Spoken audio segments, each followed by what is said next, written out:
Halo semuanya, kembali lagi di channel aku, Salma Adawiyah. Untuk video aku kali ini, aku akan membahas tentang biografi. Di video kali ini, aku akan membahas tentang biografi dari Sunan Kalijaga. Mungkin semua teman-teman di sini udah mengetahui siapa itu Sunan Kalijaga. Namun, aku harap kalian mau menonton video ini sampai selesai.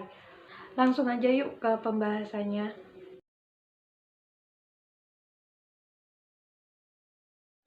Sunan Kalijaga diperkirakan lahir pada tahun 1450 Masehi dengan nama Santi Kusumo.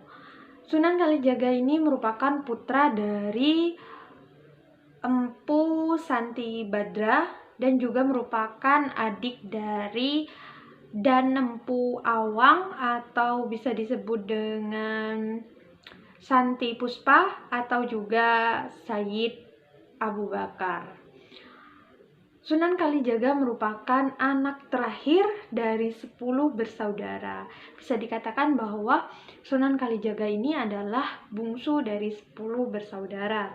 Nama lain dari Sunan Kalijaga adalah Lokajaya, Syekh Malaya, Raden Abdurrahman, Pangeran Tuban, dan Raden Said. Menurut cerita, sebelum Raden Said ini menjadi Wali Songo, ia adalah seorang perampok. Raden Said ini adalah perampok yang mengambil hasil bumi dari gudang penyimpanan hasil bumi kerajaannya, dan ia juga akan merampok orang-orang kaya. Lalu hasil rampokannya akan ia bagi-bagikan kepada orang miskin. Suatu hari, Raden Syahid ini saat berada di hutan, ia melihat seorang kakek tua yang berjalan dengan tongkat. Kakek tersebut adalah Sunan Bonang. Melihat tongkat yang dibawa kakek itu atau Raden Syahid ini melihat tongkat yang dibawa oleh Sunan Bonang yang terlihat seperti emas atau tongkat emas, maka ia segera merampas tongkat tersebut. Lalu Sunan Bonang berkata kepada Raden Syahid, "Wahai anak muda, kenapa engkau mengambil tongkatku?" kata Sunan Bonang. Lalu Raden Syahid mengatakan bahwa aku akan menjualnya dan membagikan hasilnya kepada orang-orang miskin. Sunan Bonang tidak membenarkan cara yang dilakukan oleh Raden Syahid itu, sehingga Sunan Bonang ini menasehati Raden Syahid. Sunan Bonang berkata bahwa Allah Subhanahu wa Ta'ala tidak akan menerima amal yang buruk. Karena hal inilah Raden Syahid ingin menjadi murid dari Sunan Bonang. Lalu ia mengikuti Sunan Bonang sampai ke tepi sungai. Raden Syahid mengatakan bahwa ia sangat ingin menjadi murid dari Sunan Bonang. Setelah mengatakan bahwa ia ingin menjadi murid dari Sunan Bonang, lalu Sunan Bonang menyuruh Raden Syahid untuk bersemedi sambil menjaga tongkatnya yang ia tancapkan di tepi sungai. Raden Syahid tidak diperbolehkan untuk beranjak dari tempat itu sampai Sunan Bonang datang. Lalu Raden Syahid ini melaksanakan perintah tersebut. Dalam melaksanakan perintah ini, Raden Syahid tertidur cukup lama. Saking lamanya, Raden Syahid ini sampai tidak sadar bahwa akar dan rerumputan sudah menutupi badannya. Setelah 3 tahun, barulah Sunan Bonang ini datang kembali ke tempat itu, lalu membangunkan Raden Syahid. Nah, pada saat inilah Sunan Bonang memberikan baju ganti untuk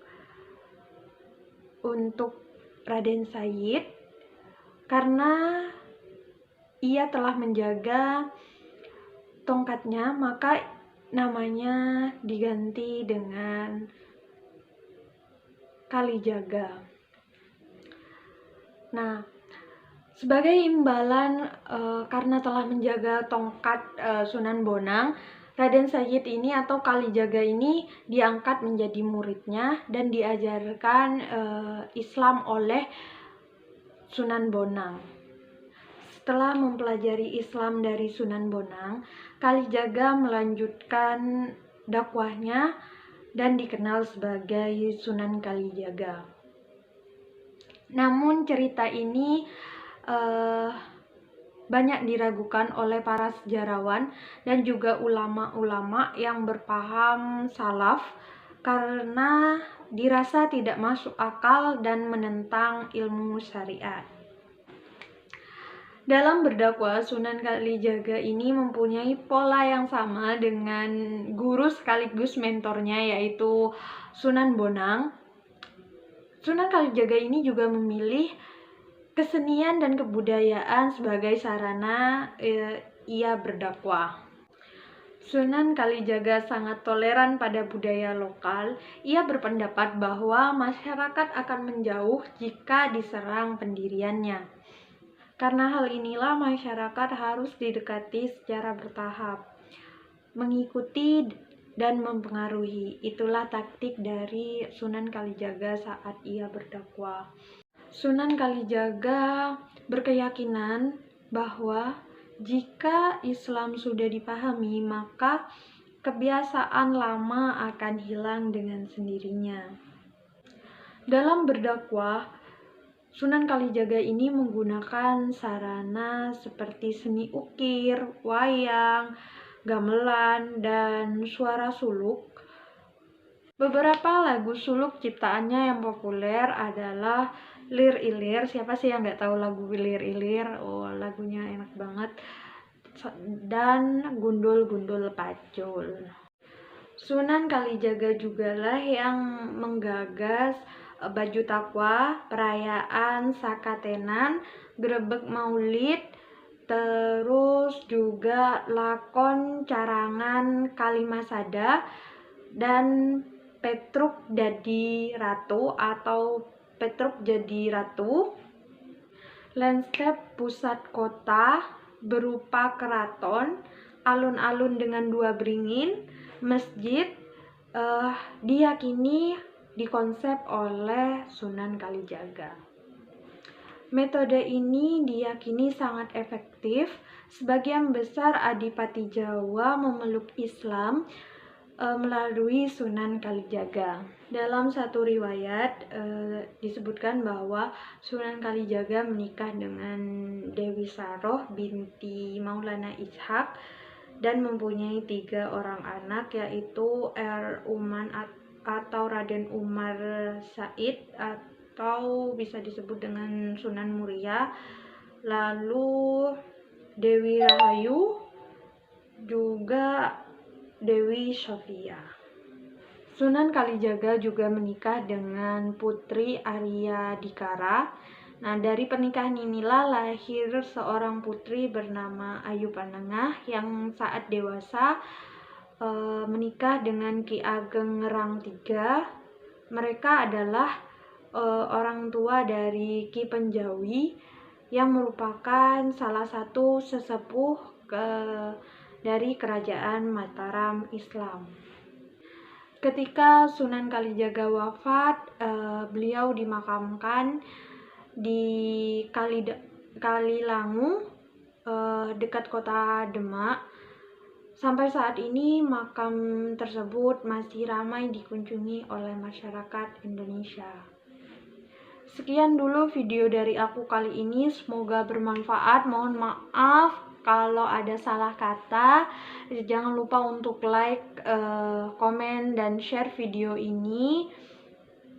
Selama bulan Ramadan ini aku akan menemani kalian setiap hari Jadi jangan lupa untuk subscribe video aku dan nyalain juga lonceng notifikasinya agar kalian tidak ketinggalan video-video menarik yang akan aku upload di setiap harinya. Sampai jumpa lagi di video aku selanjutnya dan dadah.